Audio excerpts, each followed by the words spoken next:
Hello Aries, Sun, Moon and Rising. This is your love life reading for the first half of December. I know I said last time that I'd go back to the original spread that I was using in the first few videos, but I had such a great response to this spread that I did decide to carry on using it. So what does it show for you? Well, the overriding energy that comes up for you is the Queen of Pentacles. A quick word about the suits, and there are quite a few people showing up in your reading this time. I mean, there are at least 3 out of 6 cards. Even if they show up as a king or a queen, they are just energies for us readers to translate or to find the messages within. They don't actually indicate a male or a female energy. So whether you identify as male or female or gender fluid, whether you're looking for a same-sex relationship or in an opposite sex relationship, it doesn't matter if it's a king or a queen in that card. All that matters is the energy that that card represents. So what is the energy of the Queen of Pentacles? Well, Pentacles are all about practical things. Money, finances, investments, savings, property. This queen is very successful, also very kind, very giving. She can represent an earth sign, so that can be a Capricorn, Virgo or Taurus. So there are going to be those of you out there that are in a relationship or interested in, or your love life revolves around an earth sign. Or it could be you that's encompassing this energy at this time, where you're called upon to be more practical, to look at the more practical things in life. And in a love life reading, practical doesn't have to be money and finances or work or jobs, those types of things. It can talk about security, that kind of security that you get from being in a relationship, from setting up a home with someone, from starting a family, all those things that give us stability within our relationships. But if it is an overriding energy, it's going to be either your energy or someone that you're involved with, because overriding energies, because they affect everything that's going on within that period. Now, what's at the heart of this reading is another person, and that is the King of Cups. This king is very emotionally open, very loving, able to love without reserve, able to show his emotions without fear or worry.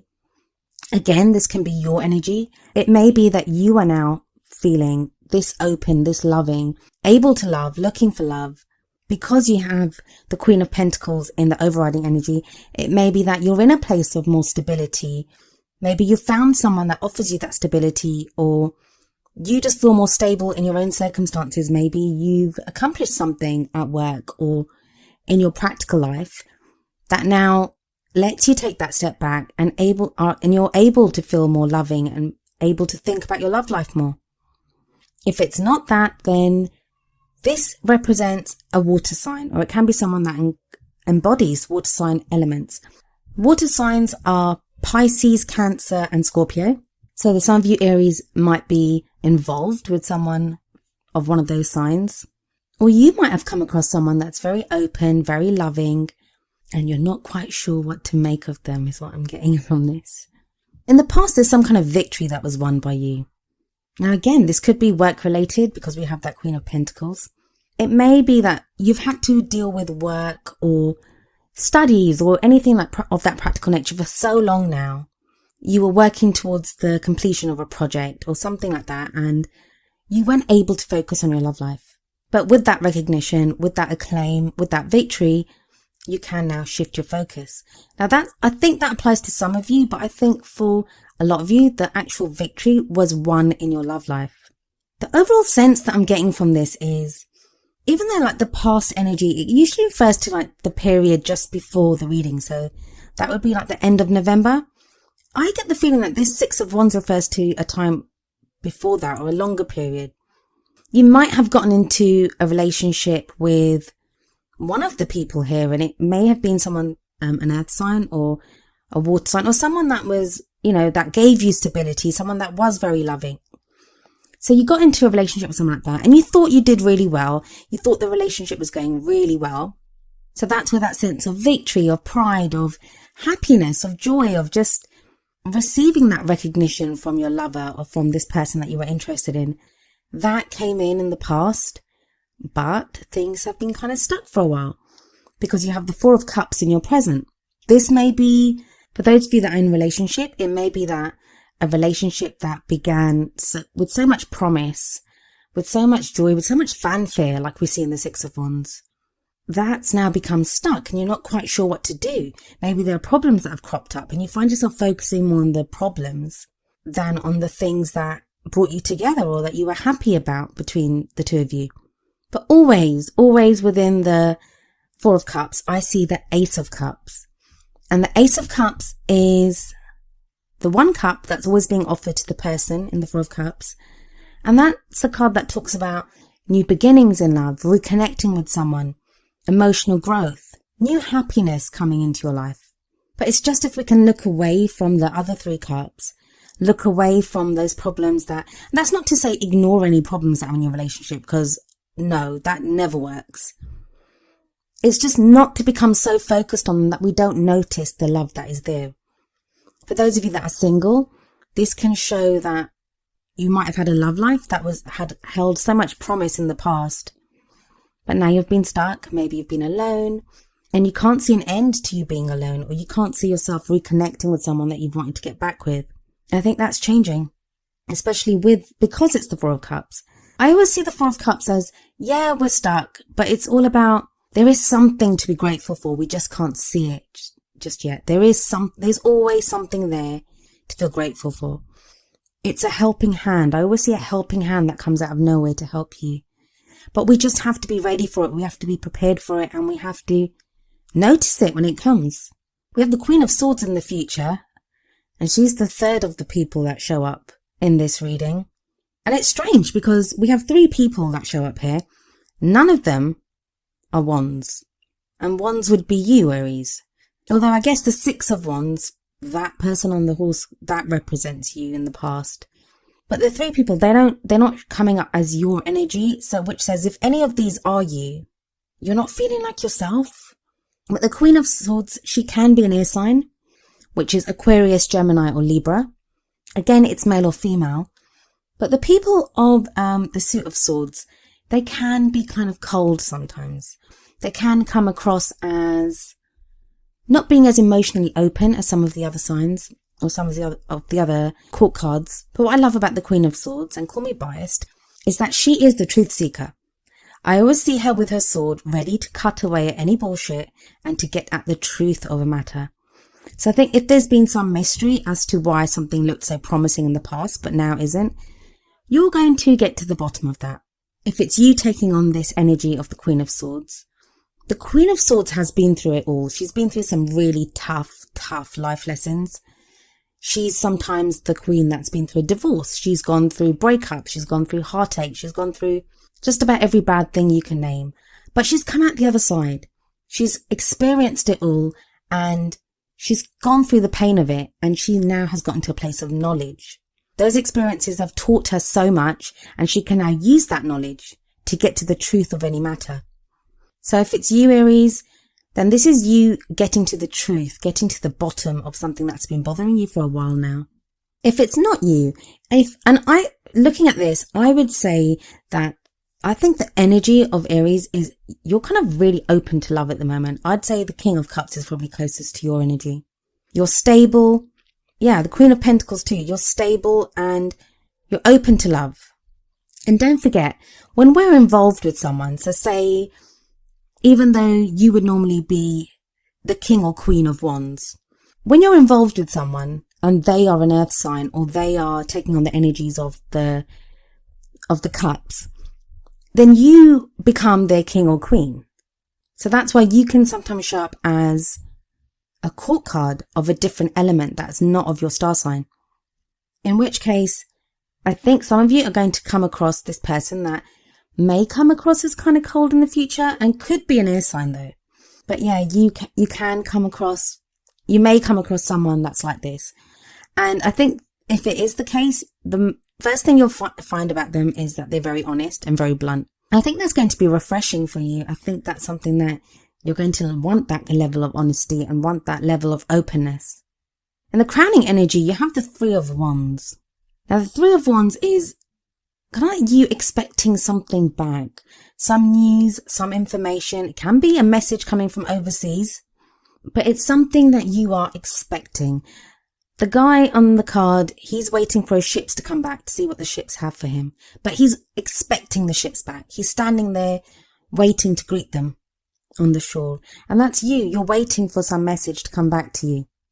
The other point with so many people in this spread is that you may have more than one choice of who you can date at this time or who you can be in a relationship with.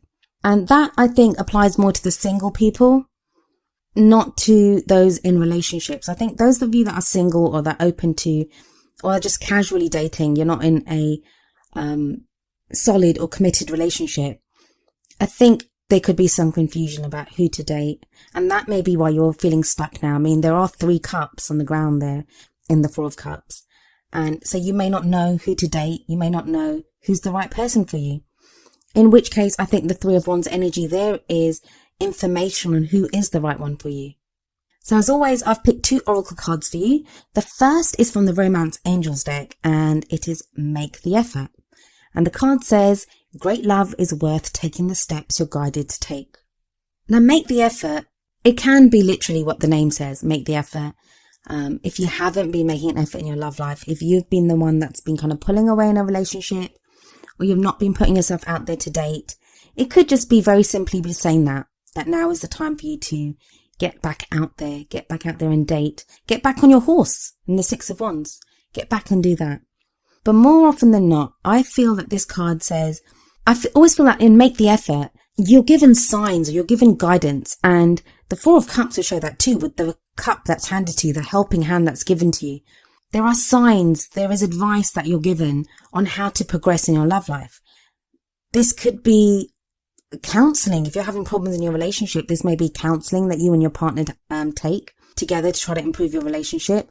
Or it can just be keeping an eye out for those kind of, unseen little things that happen, like synchronicities in life. Little things that we can put off as coincidences or we can act upon and that help propel us forward in our love life. The card that came up from the Wisdom of the Oracle deck is number 42, Chop Wood. And I'm going to read the message from the book and then apply it to your reading. So the essential meaning is being grounded in everyday experiences, humility. The relationship message, nothing is as important right now as just doing what you need to do day to day. Let your heart remember that not everything has to be hard-won, passionate, or even obviously meaningful. Relationships and friendships go through lulls when the everyday tasks are at the center of awareness. That is perfect now. Hold hands, wash dishes, make a fire, read a book, share a meal, say nothing. Stare into space, pick up socks, tell a dumb joke, and leave space to breathe. The work of your relationship right now is very simple. Just to be present. Funny how it takes work to just be. All is well, really. Now, on the surface, this card would seem to be the opposite of the Make the Effort card. But it isn't really, because what Chop Wood says is to immerse yourself in the present, to immerse yourself in the everyday tasks of what you're doing. So if you're in a relationship, connect with your partner on an everyday level, like the message says, wash dishes together, just make dinner together, just those little things that make a relationship. That is making an effort. A lot of the times we can get so caught up in work or, our friends or something different, some drama that's going on in our external family, something like that. And then we can not put the effort into our relationships. Also, I think it reminds us that with the 6 of Wands in the past, that's the kind of glory that talks about, that hard-won battle, the acclaim, the victory, that elation that we feel when we meet someone or something brilliant happens in our love life. That doesn't happen all the time. That's 1 or 2% of the time that we spend with someone. The rest of the time, it's everyday normal stuff. And that's what Chop Wood asks you to remember. And make the effort. That's what that tells you to do, is just be present. Be present. And if you're too busy running around doing other things and not really being present, not taking part in just your everyday tasks that you need to take, how are you going to notice the steps that you're guided to take? How are you going to notice those? It's a very interesting spread for you this time, Aries. I'd be interested to know who all these people are. I know some readers use clarifiers to have a look at more of the messages to do with the people. I very much focus on the energies of the people.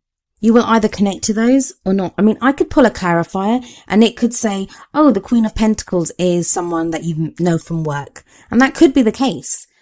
The Queen of Pentacles, that could be someone that you've met at work and you're now thinking about being in a relationship with someone at work. But how many of you is that going to affect?